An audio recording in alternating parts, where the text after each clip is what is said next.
छावा भाग 42. कधी नव्हता तो भोसले कुळीचा चौरंग झाला.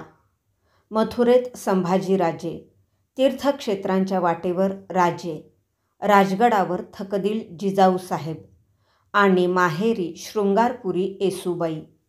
संजाबाचा घेर डुईवर राखलेले, अंगच्या वस्त्रांच्या शेवांची मानेमागे गाठ आवळलेले, छातीवर आडवे यज्ञोपवीत चढविलेले, कपाळी गंधटिळा भरलेले शंभूराजे आता ओळखू देखील येत नव्हते. ते मुंज न होताच बटू झाले होते.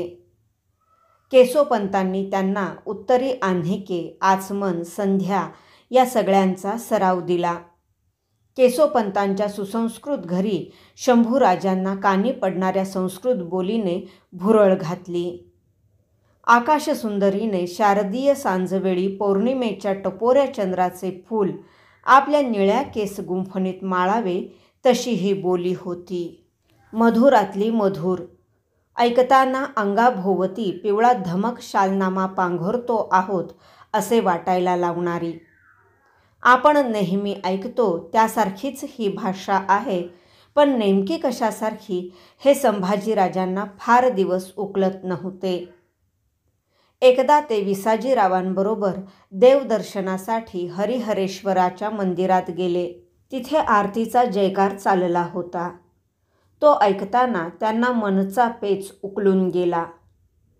ही भाषा देशी, आमचे गोंधळी आईचा महिमा उभा करतात तशीच आहे. मंदिरातून परतताना कंस का किला हे बेसाऊ ठिकाण आले. विसाजीपंत म्हणाले, देखना है किला? जरूर म्हणत संभाजीराजे कंस किल्ला या मथुरेतील सर्वात उंच ठिकाणावर आले. समोर यमुनेचे डौलबाज वळण फिरलेले दिसत होते. पायांची वल्ही मारत तळवटातून उसवलेली कितीतरी कासवे पाण्याबाहेर मानांच्या काठ्या उठवीत होती. पुन्हा त्या काठ्या गायब होत होत्या. थोरल्या मासाहेब या यमुनाकाठी वाळूवर उभ्या राहिल्या तर कशा दिसतील? एक वळण शंभूराजांच्या मनात सरकन फेर टाकून गेले. ते यमुनेकडे डोळेजोड बघत राहिले. त्यांना अंदाज नव्हता की याच यमुनेला पुढे मिळणाऱ्या गंगा आणि सरस्वती यांच्या त्रिवेणी संगमावर राजांचा तांडा उभा असेल. राजे प्रयागच्या त्रिवेणी संगमात स्नान करून घाटपायऱ्या चढून येताना त्यांना एका पारध्याने यावेळी रोखले होते.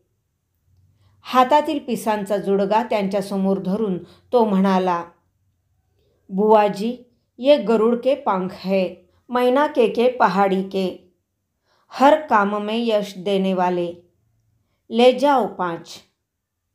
राजे त्या पारध्याकडे बघत भुवईची कमानबाग चढवून गेले. हर काम में यश देने वाले, गरुड़ के पंख. पारध्याच्या हातातली पिसे बघताना राजांना संभाजीराजांची आठवण झाली. आता एकाच कामी यश पाहिजे, शंभूबाळ सुखरूप परतण्याच्या. राजांनी गरुडाची 5 पिसे आपल्या सडक बोटात घेतली. सर्जेरावांनी पारध्याला दिनार दिले. क्षणभर पिसांकडे बघून राजांनी ती काखेच्या झोळीत सोडली. राजांना अंदाज नव्हता की त्यांचा गरुड बच्चा कंस किल्ल्याच्या उंच ठिकाणावरून हरवल्या डोळ्यांनी यमुना बघतो आहे.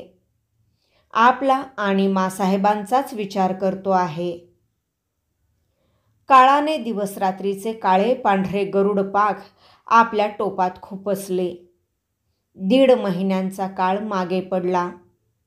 मजल दर मजल मागे टाकीत राजे मराठी मुलखात सुखरूप पावते झाले. संन्यासी वेशात उतू घातलेल्या दुधासारखा राजगडाचा ऊर उचंबळून आला. गड पायथ्याशी येत असलेल्या राजांची वर्दी मोरोपंतांनी जिजाऊंच्या कानी घातली. आईसाहेब, राजे राजे सुखरूप पावते झाले. पायथ्याशी स्वाऱ्या येत आहेत. संन्यासी वेशात पालखी सामोरी नेण्यासाठी आम्ही गड उतरतो आहोत. सारा गडलोक पायथ्याच्या रोखाने धावत सुटला आहे. भावनांचा कल्लोळ झालेल्या मोरोपंतांचे डोळे आजवर दाटलेल्या चिंतेला वाट करून देताना आनंदाने वाहू लागले. झुकलेल्या केवड्याच्या कंसासारख्या दिसणाऱ्या जिजाऊंचे मन उकळत्या पाण्यात खालवर घुसळून घेणाऱ्या तुळशीच्या पानागत मिरमिटले. मिरमिटताना क्षीण आवाज उठला, जगदंब जगदंब. भरल्या डोळ्यांनी त्यांनी समोरची जगदंबा दिसते का ते पाहिले. ती दिसत नव्हती. जिजाऊ काळीजभर चरकल्या. आई, मनाच्या पिळात आम्ही तुला नको ते बोललो. कोप करू नको, आम्ही लेकरू. जिजाऊंनी दाटल्या नेत्रकडा निपटल्या. देव्हाऱ्याच्या पायजोत्यावर आपला सोशिक माथा टेकविला. मोरोपंत आज्ञेसाठी खोळंबले होते याचे भान जिजाऊंना उरले नाही.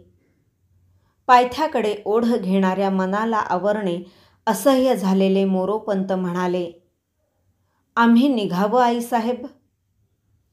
त्यांना हात इशारतीने जवळ बोलावून घेत जिजाऊ मुश्किलीने एक एक शब्द म्हणाल्या.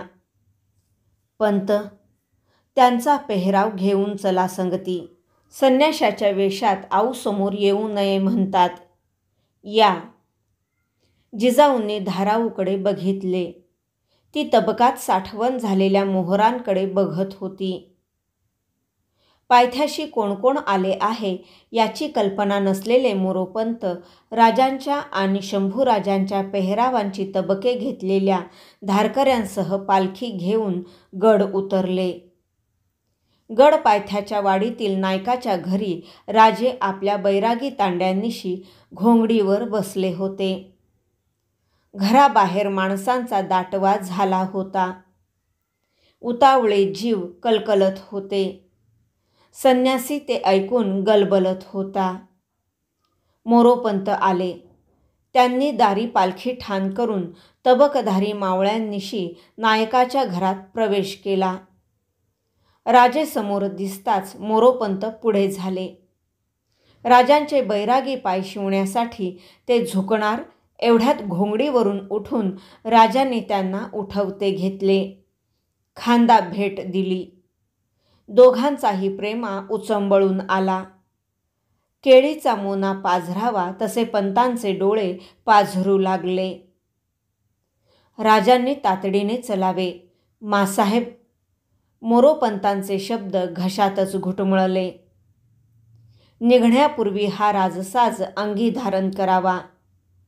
पुत्राने मातेसमोर संन्याशी वेशात जाऊ नये असा शास्त्रबंध आहे. पंतांनी जिजाऊंचे वसा जपणारे मन राजांच्या कानी घातले. राजांच्या कपाळीचे भस्मपट्टे वर चढले. हे ध्यानी नव्हते राहिले.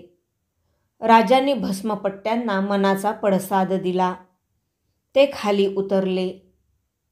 तबकधाऱ्यांनी तबके आतल्या दालनात नेऊन ठेवली. राजे दालनात गेले.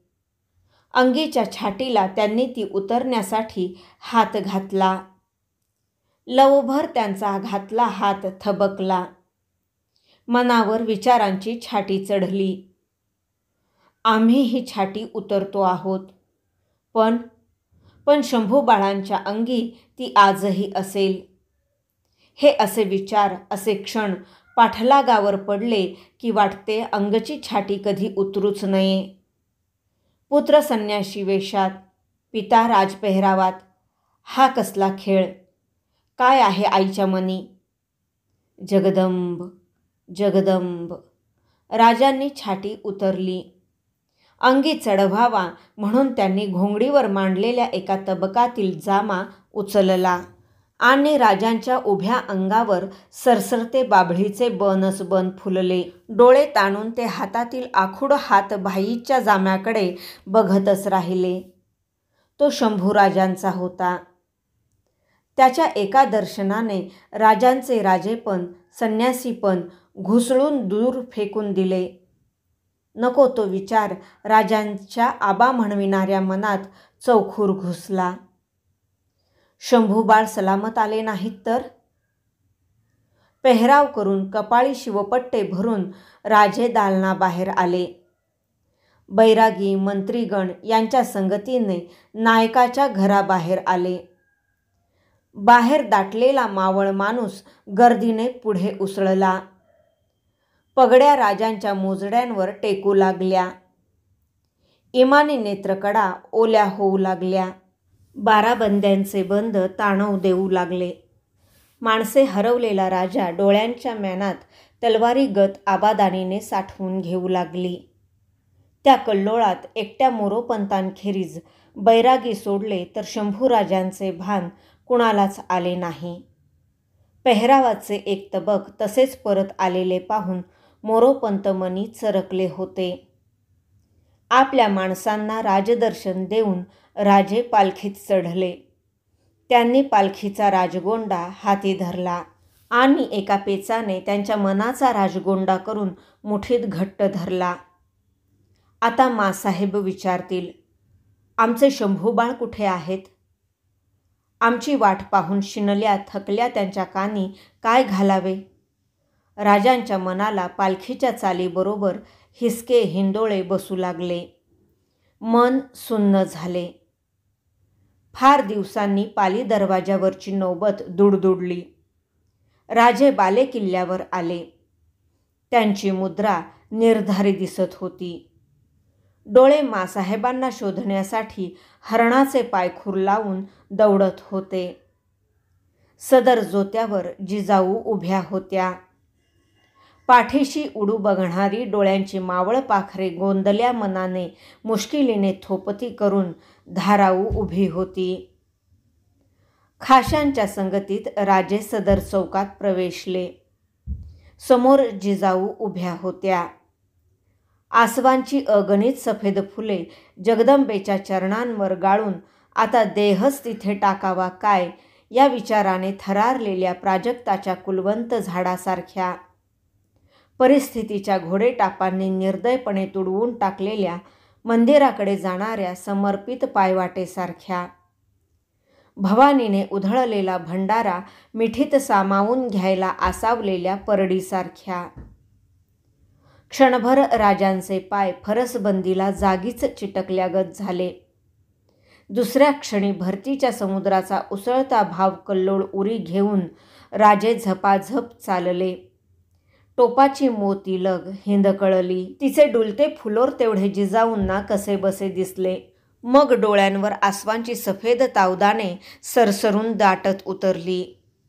त्या तावदाणांतून एक धुसर सोनं स्वप्न समोर येत होते.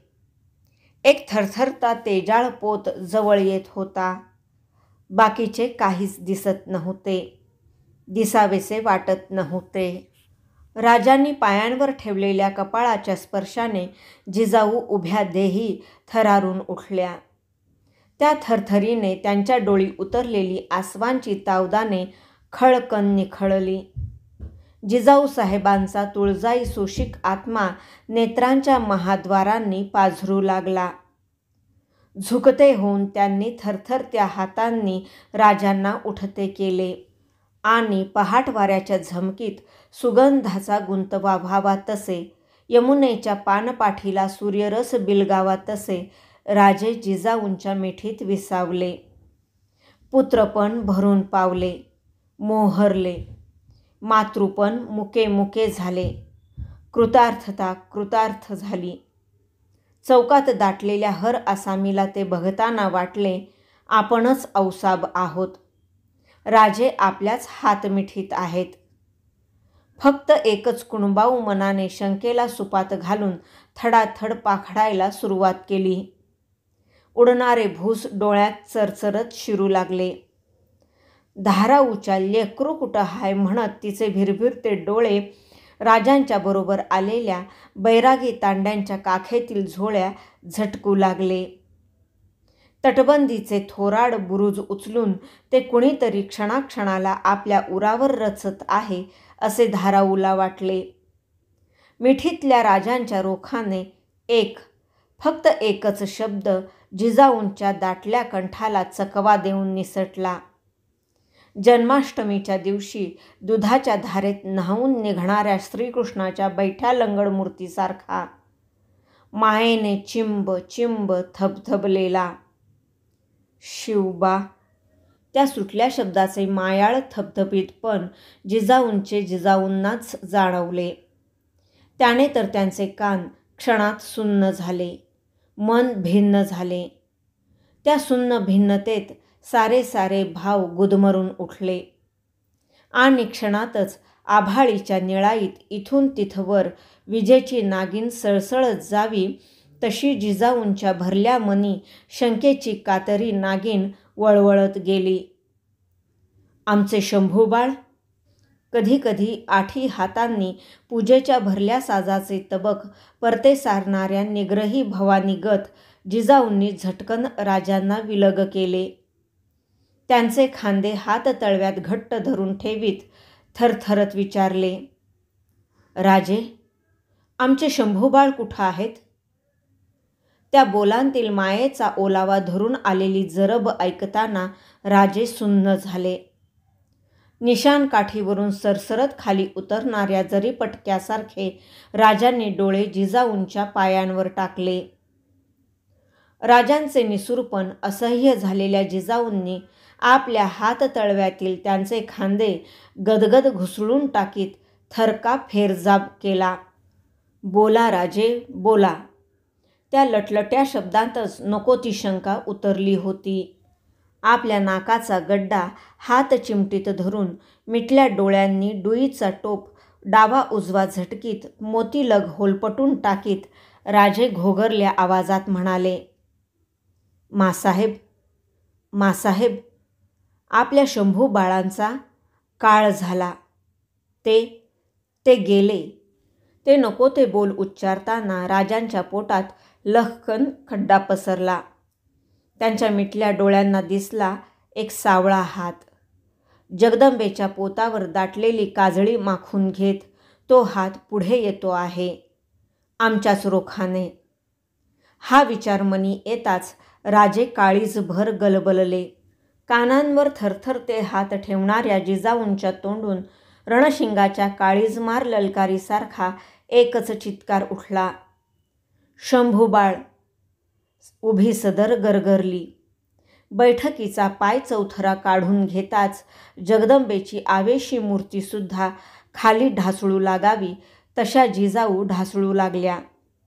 देवार माझ्या म्हणत पायच ठार गेलेली धाराऊ तर धाडकन खालीच पडली. तिचे अंग गदगद हलू लागले. झटकन राजांनी पुढे होत जिजाऊंना सावरले. चौकातल्या पगड्या थरथरून डुलल्या. खाली माना टाकलेल्यांचे इमानी डोळे बाराबंद्या भिजवू लागले. क्षणात सदरेचा नूर पलटी घेत गदगदला. देठ नसलेले फूल हाती असावे तसे झाले. राजे आले म्हणून हसावे की धाकटे राजे गेले म्हणून रडावे तेच कुणाला सुधरेना. आमचे ऐकता मासाहेब. राजे जिजाऊंना सावरीत देवमहालाच्या रोखाने चालवीत नेताना पुन्हा म्हणत होते. जिजाऊंना काहीच ऐकू येत नव्हते. पंत, धाराऊलाही पाठवून द्या.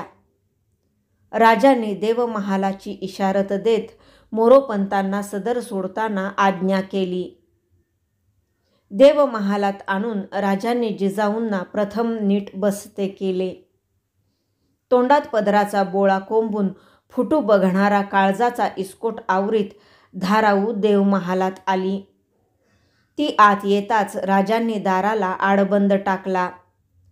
पुजल्या भवानीच्या पायांवरचे एक बिल्वदल उचलले. शांतपणे ते देव्हाऱ्याच्या पायजोत्यावर मस्तक टेकलेल्या जिजाऊंच्या जवळ आले. मासाहेब. राजांनी जिजाऊंच्या खांद्यांवर हात ठेवीत शांत साद घातली. आमची शपथ आहे, मान वर घ्यावी. आम्ही सांगतो ते मन बांधून ऐकावे. भरल्या डोळ्यांनी जिजाऊंनी मान वर घेतली. हातीचे बिल्वदल मासाहेबांच्या हातात देत तो श्रींच्या राज्याचा संकल्प पुरुष बांधल्या आवाजात म्हणाला, मासाहेब, काळीज टाकू नका. शंभू बाळ मथुरेत सुखरूप आहेत. औरंगजेबाच्या चौकी पहाऱ्यातून ते सुखरूप सुटावेत म्हणूनच आम्ही ही चाल टाकली आहे. आमच्या जिभेवर आणि तुमच्या काळजावर धोंडा ठेवून. असे केले तरच शंभूराजे देशी सलामत परत येणार आहेत. राजे क्षणभर थांबले. भवानीच्या मूर्तीकडे शांत डोळ्यांनी बघत पडल्या आवाजात म्हणाले, यासाठी कधी नव्हे ती आम्ही तुम्हास तापदरा दिली. पण हे समजून घेतले पाहिजे. थोर मनी आम्हास क्षमा केली पाहिजे. वेगवेगळ्या भावनांचा काना उरात कालवा झालेल्या जिजाऊंना काय बोलावे कळेना. मान डोलावीत त्या कसेबसे म्हणाल्या, शिवबा, तोड काढता पण ती आम्हास नाही पेलवत. काही करा आणि शंभू बाळांना आमच्यासमोर जलद हजर करा. डोळे फाडून धाराऊ राजांच्याकडे बघत होती. तिला म्हणावेसे वाटले, कसं म्हणायचं हो, पण शब्द फुटला नाही.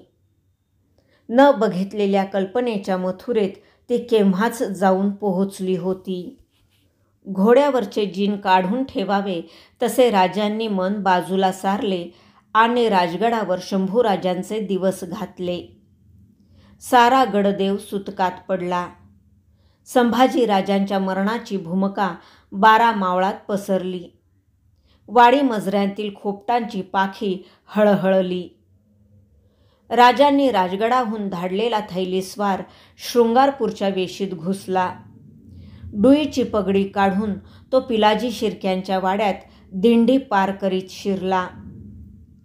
टाकोटाक निघून येणे, खाजगीने बोलणे आहे, एवढाच मजकूर राजांनी पिलाजींना लिहिला होता. भाग 42 समाप्त.